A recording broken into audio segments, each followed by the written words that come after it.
सुमन ने पुस्तक ले ली। थोड़े से हतप्रभ तो हुए, लेकिन यह तो समझ रहे थे कि इस समय निराला को उनकी बात से डिगाना संभव नहीं होगा। निराला फिर उठकर भीतर गए और कलम लेकर आए। दूसरी प्रति उन्होंने उठाई, खोलकर उसके पुष्ट पर कुछ लिखने लगे। वह सांस रोककर प्रतीक्षा करने लगा। मन तो हुआ कि जरा झुककर देखूं कि क्या लिखने जा रहे हैं, लेकिन अपने को रोक लिया। कलम की चाल से मैंने अनुमान किया कि कुछ अंग्रेजी में लिख रहे हैं। 2-3 पंक्तियां लिखकर उनका हाथ थमा। आंख उठाकर एक बार उन्होंने मेरी ओर देखा और फिर कुछ लिखने लगे। इसी बीच सुमन ने कुछ इतराते हुए से स्वर में कहा, निराला जी, इतना पक्षपात, मेरे लिए तो आपने कुछ लिखा नहीं। और निराला जी ने 1-2 अक्षर लिखे थे, लेकिन सुमन की बात पर चौंक कर रुक गए। उन्होंने फिर कहा, नहीं नहीं, निराला तो मर गया। There is no Nirala, Nirala is dead. अब मैंने देखा कि पुस्तक में उन्होंने अंग्रेजी में नाम के पहले 2 अक्षर लिखे थे, NI, लेकिन अब उसके आगे 2 बिंदियाँ लगाकर नाम अधूरा छोड़ दिया।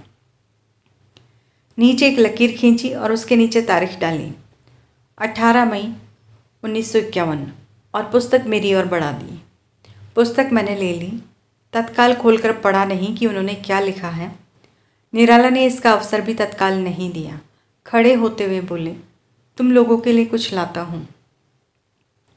मैंने बात की व्यर्थता जानते हुए कहा, निराला जी, हम लोग अभी नाश्ता करके चले थे, रहने दीजिए। और इसी प्रकार सुमन ने भी जोड़ दिया, बस 1 गिलास पानी दे दीजिए। पानी भी मिलेगा, कहते हुए निराला भीतर चले गए।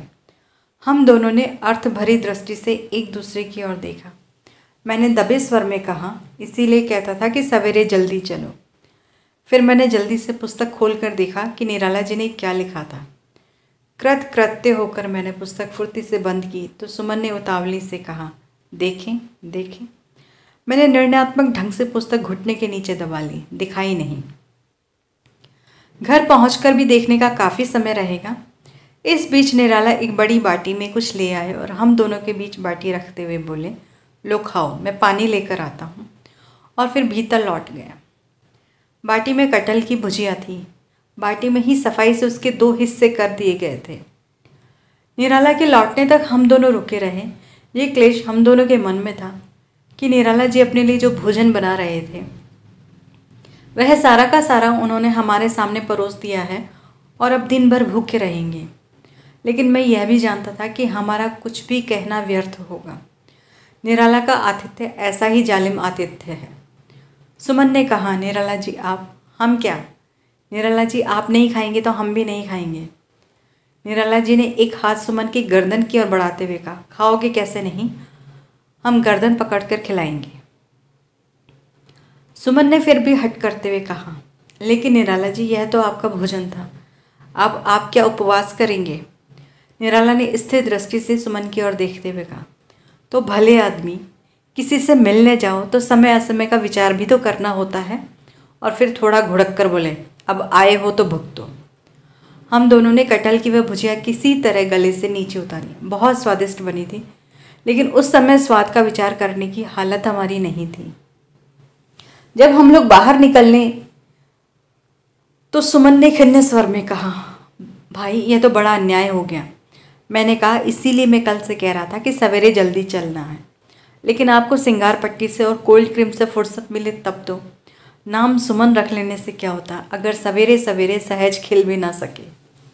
यूँ हम लोग लौट आए। घर आकर फिर अर्चना की मेरी प्रति खोलकर हम दोनों ने पढ़ा। निराला ने लिखा था, to Agyeya the poet, writer and novelist in the foremost rank. सन 36 और सन 51 के बीच, जैसा मैं कह चुका हूँ, निराला जी से अनेक बार मिलना हुआ। उनकी तुलसीदास का पहला प्रकाशन 1938 में हुआ था और मैंने उनकी रचनाओं के बारे में अपनी धारणा के आमूल परिवर्तन की घोषणा रेडियो से जिस समीक्षा में की थी उसका प्रसारण शायद 1940 के आरंभ में हुआ था। मेरठ में हिंदी साहित्य परिषद के समारोह के लिए मैंने उन्हें आमंत्रित किया तो आमंत्रण उन्होंने सहर्ष स्वीकार कर लिया और मेरठ के प्रवास में वह कुछ समय श्रीमती होमवती देवी के यहाँ और कुछ समय मेरे यहाँ ठहरे। होमवती जी उस समय परिषद की अध्यक्षा भी थीं और निराला जी को अपने यहाँ ठहराने की उनकी हार्दिक इच्छा थी।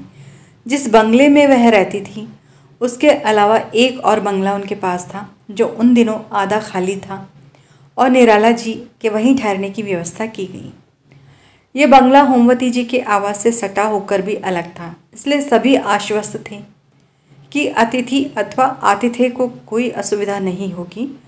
यूँ थोड़ी चिंता भी थी कि होमवती जी के परम वैष्णव संस्कार निराला जी की आदतों को कैसे संभाल पाएंगे। मेरा घर वहाँ से 3 फर्लांग दूर था और छोटा भी था। सुमन, प्रभाकर माचवे और भारत भूषण अग्रवाल को मेरे यहाँ ठहरने का निश्चय हुआ था। होमवती जी ने श्रद्धापूर्वक निराला जी को ठहरा तो लिया, लेकिन दोपहर का भोजन उन्हें कराने के बाद वह दौड़ी हुई मेरे यहाँ आई। भाई जी, शाम का क्या होगा? लोग तो कह रहे हैं कि निराला जी तो शाम को शराब के बिना भोजन नहीं करते और भोजन भी बिना मांस के नहीं करते। हमारे यहाँ तो ये सब नहीं चल सकता, और फिर अगर हम उधर अलग इंतज़ाम करें भी तो लाएगा कौन और संभालेगा कौन? ये कठिनाई होने वाली है, इसका हमें अनुमान तो था, लेकिन होमवती जी के उत्साह और उनकी स्नेह भरी आदेशना के सामने कोई बोला नहीं था। उन्हें तो किसी तरह समझा बुझा कर लौटा दिया गया कि हम लोग कुछ व्यवस्था कर लेंगे, उन्हें इसमें नहीं पड़ना होगा। संयोजकों में शराब से परिचित कोई न हो ऐसा तो नहीं था। शाम को एक अद्दा निराला जी की सेवा में पहुंचा दिया गया और निश्चय हुआ कि भोजन कराने भी उन्हें सदर के होटल में ले जाया जाएगा। इधर हम लोग शाम का भोजन करने बैठे ही थे कि होटल से लौटते हुए निराला जी मेरे यहाँ आ गए। मैं दूसरी मंजिल पर रहता था। पता लगा कि उन्होंने ही सीधे बंगले पर न लौटकर मेरे यहाँ आने की इच्छा प्रकट की थी। सुरूर की जिस हालत में वह थे, उससे मैंने ये अनुमान किया कि ऐसा निराला जी ने इसलिए किया होगा कि वह उस हालत में होमवती जी के सामने नहीं पड़ना चाहते थे। मैंने दूसरे अवसरों पर भी लक्ष्य किया कि ऐसे मामलों में उनका शिष्ट आचरण का संस्कार बड़ा प्रबल रहता था, लेकिन यहाँ पर भी मेरी बहन अतिथियों को भोजन करा रही थी, इससे निराला जी को थोड़ा असमंजस हुआ। वह चुपचाप एक तरफ एक खाट पर बैठ गए। हम लोगों ने भोजन जल्दी समाप्त करके उनका मन बहलाने की कोशिश की, लेकिन वह चुप ही रहे। एक आध बार मुँह से अधिक कुछ बोले नहीं। उनसे जो बात करता उसकी ओर एक टक देखते रहते, मानो कहना चाहते हो, हम जानते हैं कि हमें बहलाने की कोशिश की जा रही है, लेकिन हम बहलेंगे नहीं। एकाएक निराला जी ने कहा, सुमन इधर आओ। सुमन जी उनके समीप गए तो निराला ने उनकी कलाई पकड़ ली और कहा, चलो। कहाँ? निराला जी, घूमने। सुमन ने बेबसी से मेरी ओर देखा। वह भी जानते थे कि छुटकारा नहीं है और मैं भी समझ गया कि बहस व्यर्थ होगी। नीचे उतरकर मैं एक बढ़िया सा तांगा बुला लाया। निराला जी सुमन के साथ उतरे और उस पर आगे सवार होने लगे तो तांगे वाले ने टोकते हुए कहा, सरकार, घोड़ा दब जाएगा, आप पीछे बैठें।